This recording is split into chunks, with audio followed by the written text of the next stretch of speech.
আসসালামু আলাইকুম বন্ধুরা, সবাই কেমন আছেন? আশা করি আল্লাহর অশেষ রহমতে ভালো আছেন। আমিও আল্লাহর রহমতে আপনাদের দোয়া আলহামদুলিল্লাহ ভালো আছি। তো বন্ধুরা, আমি গত টিউটোরিয়ালে আপনাদের সাথে A to Z shortcut key টিউটোরিয়ালের পার্ট 1 দেখিয়েছি। সেখানে দেখিয়েছি আমি A থেকে N পর্যন্ত শর্টকাট কি টিউটোরিয়াল। আজকে আমি যেটা শেয়ার করব সেটা হচ্ছে O থেকে Z পর্যন্ত শর্টকাট কি টিউটোরিয়াল। তো বন্ধুরা, ভিডিওটি শুরু থেকে শেষ পর্যন্ত মনোযোগের সাথে দেখবেন, তাহলে আপনারা এখান থেকে শিখতে পারবেন শর্টকাট কিগুলো কিভাবে ব্যবহার করতে হয়। তো যারা আমার প্রথম ভিডিওটি দেখেননি তারা উপরে আই বাটনটি ক্লিক করে আমার শর্টকাট কি পার্ট 1 ভিডিওটি দেখে নেবেন। আর যারা দেখছেন তাদেরকে ধন্যবাদ। যদি আপনাদের বুঝতে প্রবলেম হয় তাহলে আমার কমেন্ট বক্সে অবশ্যই কমেন্ট করবেন। ইনশাআল্লাহ আমি আপনাদের কমেন্টে উত্তর দেওয়ার চেষ্টা করব। আর যদি আমার এই ভিডিওটি ভালো লেগে থাকে তাহলে অবশ্যই একটি লাইক দেবেন। আর আমাদের মধ্যে যারা নিউ লার্নার আছেন তাদের উদ্দেশ্যে বলবো, আপনারা A থেকে Z পর্যন্ত পুরো ভিডিওটি দুটা ভিডিও শুরু থেকে শেষ পর্যন্ত দুটা ভিডিও মনোযোগের সাথে দেখে প্র্যাকটিক্যাল করুন, তাহলে আপনারা এখান থেকে ভালো কিছু শিখতে পারবেন।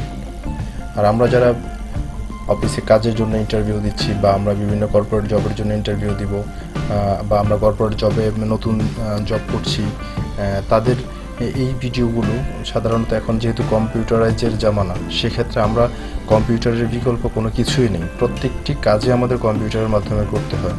সো আমরা যেটা করব সেটা হচ্ছে এইসব শর্টকাট কি জানা থাকলে আমাদের অফিসের কাজগুলো খুব কম সময়ের মধ্যে শেষ করতে পারবো। সো আমরা এই ভিডিওগুলো খুব মনোযোগের সাথে দেখবো, ইভেন নিজেরা প্র্যাকটিস করব, তাহলে আমরা এই জিনিসটি খুব দ্রুত আয়ত্তে নিয়ে আসতে পারবো। তো চলুন আজকের ভিডিওটি শুরু করি।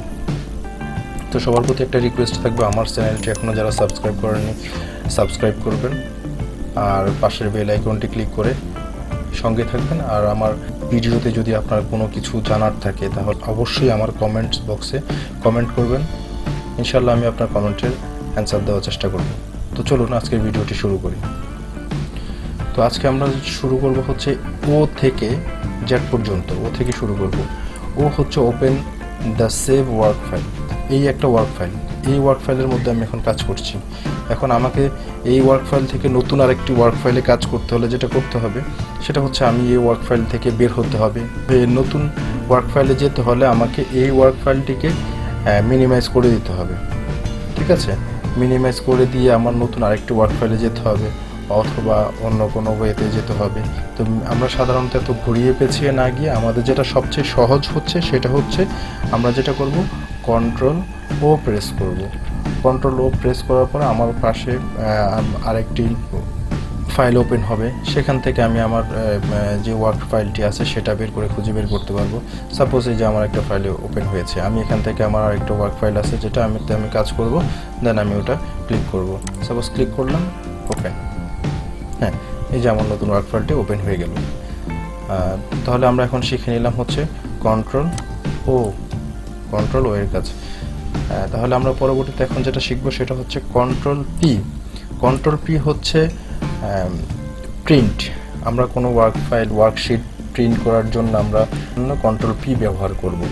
তো সাধারণত যারা আমরা কন্ট্রোল পি এর কাজ জানি না, প্রিন্টের কাজ জানি না, তারা কি করি, এই শিটটা প্রিন্ট করব আমরা যেতে হবে ম্যানুয়ালি যাওয়ার জন্য আমাদের যেটা করতে হয় সেটা হচ্ছে আমরা এখানে যাব, এখানে ক্লিক করার পর আমার এখানে আসবে এই যে প্রিন্ট অপশন, সেখান থেকে আমি প্রিন্ট করতে হবে, প্রিন্টে যাব, এভাবে যেতে হবে।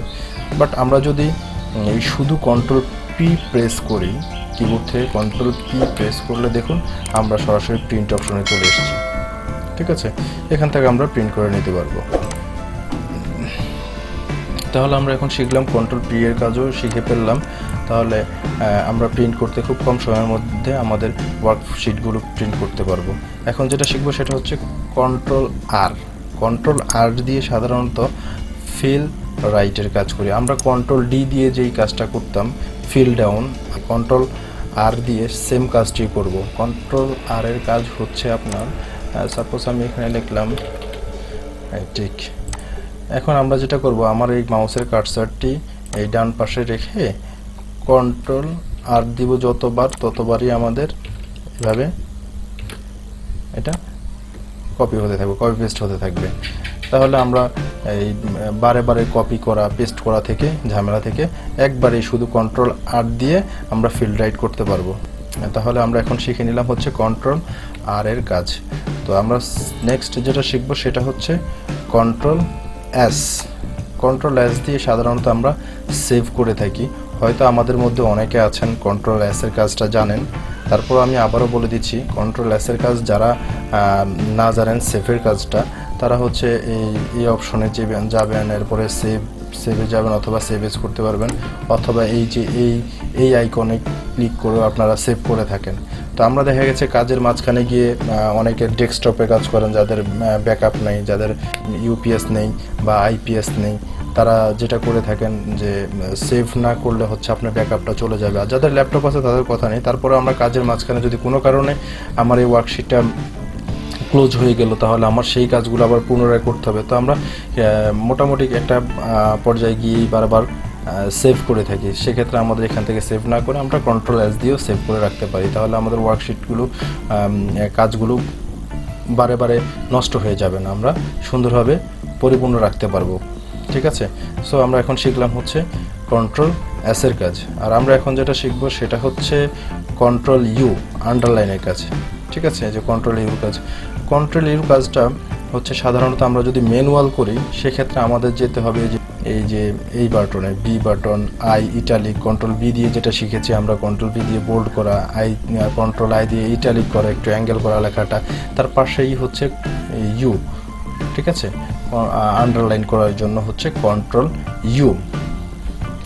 সাধারণত আমি আপনাদেরকে প্র্যাকটিক্যাল দেখাই। সাপোজ এই সেলে আমি লিখলাম TCH, ঠিক এই লেখাটাকে আমার আন্ডারলাইন করতে হলে এখন যেটা করতে হবে, আমার হয় এখানে গিয়ে করতে হবে, নতুবা আমি করতে পারবো এভাবে, কন্ট্রোল ইউ প্রেস করলে আমার দেখুন কত সহজে আন্ডারলাইন হয়ে গেছে। আমার যদি কোনো ইম্পর্টেন্ট লেখা যেটাকে আমি মার্ক করে রাখতে হবে, যেটার নিচে আমি আন্ডারলাইন করে দিলে এটা লেখাটাকে স্পষ্ট হবে, হ্যাঁ, এরকম কোনো ইম্পর্টেন্ট লেখাকে আন্ডারলাইন করার ক্ষেত্রে আমি কন্ট্রোল ইউ প্রেস করলে আমার হয়ে যাবে। আমরা বারে বারে গিয়ে এই ম্যানুয়াল করতে হবে না। ঠিক আছে, কিবোর্ড থেকে কন্ট্রোল ইউ প্রেস করলেই আমাদের আন্ডারলাইন হয়ে যাবে। তো আমরা এখন যেটা শিখলাম, আমরা কন্ট্রোল ইউর কাজও শিখে ফেললাম, আন্ডারলাইনের কাজও শিখে ফেললাম। আমরা নেক্সট এখন যেটা শিখবো সেটা হচ্ছে কন্ট্রোল ভি। কন্ট্রোল ভি হচ্ছে পেস্টের কাজটা হচ্ছে আমরা যেটা করি সেটা হচ্ছে কোনো কিছু কপি করার পর যদি ম্যানুয়াল পেস্ট করতে হয়, তাহলে হচ্ছে গিয়ে সাপোজ ধরুন আমি পেস্টেই কপি করলাম, আমি এখন এটাকে পেস্ট করার জন্য মানে এখানে আনার জন্য যেটা করতে হবে সেটা হচ্ছে এই রাইট বাটন ক্লিক করে নিচে গিয়ে এই যেখানে পেস্ট আছে এই পেস্টের মধ্যে আমি ক্লিক করলে পেস্ট হবে। অন্যথা যদি আমি কিবোর্ডের কন্ট্রোল ভি প্রেস করি, তাহলে আমার কত সুন্দর দেখুন কম সময়ের মধ্যে এটা পেস্ট হয়ে গেছে। যদি আমাদের মধ্যে এটা জানা থাকে তাহলে আমরা কোনো কিছু কপি পেস্ট করতে খুব সহজে করতে পারবো। তাহলে আমরা এখন কন্ট্রোল ভি এর কাজও শিখে ফেললাম। এখন আমরা যেটা শিখবো হচ্ছে সেটা কন্ট্রোল ডব্লিউ। কন্ট্রোল ডব্লিউ এর কাজটা খুব সুন্দর একটি কাজ, এটা হচ্ছে কি আমাদের ঝামেলা মুক্ত করার জন্য কাজ। Close workbook. সাপোজ আমি এই ওয়ার্কবুকটাতে কাজ করতেছি আমি এটাকে সেভ করলাম, সেভ করে আমি সাপোজ আমি এই ওয়ার্কবুকটিতে কাজ করছি, এটাকে এখন সেভ কন্ট্রোল এস দিয়ে সেভ করলাম। এখন আমি এটা ক্লোজ করতে হবে। এইখানে যাওয়ার থেকে আমার যেহেতু কিবোর্ডের উপরে হাতটা আছে, আমি মাউসে হাত না দিয়ে সরাসরি আমি এটা কি করতে পারি, কন্ট্রোল ডব্লিউ দিয়ে এভাবে ক্লোজ করে নতুন আরেকটা ওয়ার্কশিটে কাজ করতে পারি, অথবা আমি অন্য কোনো কাজ করতে পারলাম। তাহলে আমরা এখন শিখে গেলাম হচ্ছে কন্ট্রোল ডব্লিউ। এখন আমরা যেটা শিখবো সেটা হচ্ছে কন্ট্রোল এক্স। কন্ট্রোল এক্সটা হচ্ছে অনেকটাই কন্ট্রোল সি কপির মতো, জাস্ট ওটা কপি হবে আর এটা টোটাল জিনিসটাই কাট হবে, মানে একবারে কেটে আসবে। ঠিক আছে, এটা কপি হয়ে আসবে না, একবারে কেটে চলে আসবে। তো ধরুন আমি এই কন্ট্রোল এক্সটাই আপনাদেরকে দেখাই কন্ট্রোল এই এক্স প্রেস করলাম, দেন আমি যদি এখানে পেস্ট করি কন্ট্রোল ভি দিয়ে, তাহলে দেখুন এখান থেকে টোটাল সেলটাই আমার কাট হয়ে চলে গেছে, কেটে চলে গেছে, আমার এখানে কিছুই থাকলো না। তো এইটাই হচ্ছে কন্ট্রোল এক্স এর কাজ। আমরা কন্ট্রোল এক্স এর মাধ্যমে খুব সহজে এই কাজগুলো করতে পারবো, কাটের কাজটা করতে পারবো। হ্যাঁ, তাহলে আমরা এখন শিখে গেলাম হচ্ছে কন্ট্রোল এক্স এর কাজ। তো বন্ধুরা, এখনও যারা আমার চ্যানেলটি সাবস্ক্রাইব করেনি, তো সবাইকে রিকোয়েস্ট করবো আমার চ্যানেলটি সাবস্ক্রাইব করুন, পাশে বেল আইকনটি ক্লিক করে আমার সঙ্গে থাকুন। আর যদি আপনাদের কোনো বিষয়ে বুঝতে প্রবলেম হয়, সেক্ষেত্রে আমার কমেন্ট বক্সে কমেন্ট করুন, ইনশাআল্লাহ আমি আপনার কমেন্টের উত্তর দেব, দিয়ে আপনাদেরকে বুঝিয়ে দেব। তো এখন আমরা যেটা করব সেটা হচ্ছে কন্ট্রোল ওয়াই এর কাজ। ঠিক আছে, কন্ট্রোল ওয়াই এটা হচ্ছে রেডিও। সাপোজ আমি চিন্তা করছি যে আমার এই যে এখানে এই যে কাট করে আমি এই কন্ট্রোল এক্স দিয়ে এখানে নিয়ে এসেছি, এখানে পেস্ট করছি, তারপরে সাপোজ এটা আবার কাজ করতে করতে আমি এটাকে আবার এখানে নিয়ে আসলাম। ঠিক আছে, এটাকে আবার এখানে নিয়ে আসলাম। এখন আমরা চিন্তা করছি যে এটা এইখান থেকে এখানেই বেটার ছিল, ঠিক আছে, অথবা এখানে বেটার ছিল। তো এটা যখন এখানে চলে আসছে, তাহলে আমি এই যে কন্ট্রোল জেড দিয়ে পিছনে গেলাম। তো এখন চিন্তা করছি যে না, এখান থেকে এটারই বেটার ছিল। তাহলে আমরা এখন এখানে চলে আসছি, এখান থেকে আবার পুনরায় আগের জায়গায় যাওয়ার জন্য হচ্ছে কন্ট্রোল জেড। আগের জায়গা থেকে তার আগের জায়গায় আমরা যেখানে ছিলাম সেখানে যাওয়াটাই হচ্ছে কন্ট্রোল ওয়াই এর কাজ। দেখুন, এখন এই ঘর থেকে এই ঘরে আমার চলে আসবে, জাস্ট কন্ট্রোল ওয়াই দিলেই। দেখছেন, এই ঝামেলাগুলো কমপ্লিট করতে পারি আমরা কন্ট্রোল ওয়াই এর দ্বারা। ঠিক আছে, আমরা এখন যেটা শিখলাম হচ্ছে কন্ট্রোল ওয়াই। কন্ট্রোল ওয়াই দ্বারা রেডিও বোঝানো হচ্ছে। যদি আমি আপনাদেরকে কন্ট্রোল জেড এর কাজটা আগে দেখাতাম, তাহলে কন্ট্রোল ওয়াইয়ের কাজটা দেখাতে আমার খুব সহজ হতো। সাপোজ এই এখানে করলাম, এটাকে কপি করে এখানে পেস্ট করলাম, তখন আমি চিন্তা করলাম যে এই জিনিসগুলো আমার এখানে ভালো দেখাচ্ছে না। তাহলে আমি কি করব, এটা আগের জায়গায় নিয়ে যাব বা আগের ঘরে আমি ফিরে আসব। তাহলে আমাকে যেটা করতে হবে, কন্ট্রোল জেড প্রেস করতে হবে। দেখুন, আমি এখান থেকে কপি করছি, এটা খালি ছিল, খালিটাই সুন্দর আছে।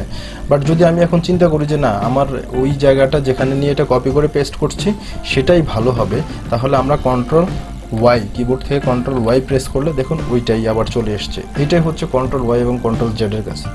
তো বন্ধুরা, আমার চ্যানেলটি এখনও যারা সাবস্ক্রাইব করেনি, তো সবাইকে আপনাদেরকে রিকোয়েস্ট করব আমার চ্যানেলটি সাবস্ক্রাইব করে আমার সঙ্গে থাকুন, আর পাশের বেল আইকনটি ক্লিক করুন, তাহলে আমার ভিডিওগুলো সবার আগে আপনার কাছে পৌঁছে যাবে। আর পাশাপাশি যদি আপনাদের এক্সেল, কম্পিউটারের খুঁটিনাটি বিষয় নিয়ে জানার থাকে, তাহলে আমার কমেন্ট বক্সে অবশ্যই কমেন্ট করুন, আমি ইনশাআল্লাহ আপনাদেরকে সে বিষয়ে সহযোগিতা করব। তো আজকে এই পর্যন্তই, পরবর্তী কোনো ভিডিও নিয়ে আবার হাজির হব আপনাদের সামনে। সে পর্যন্ত ভালো থাকুন, সুস্থ থাকুন, সুরক্ষিত থাকুন। আল্লাহ হাফেজ।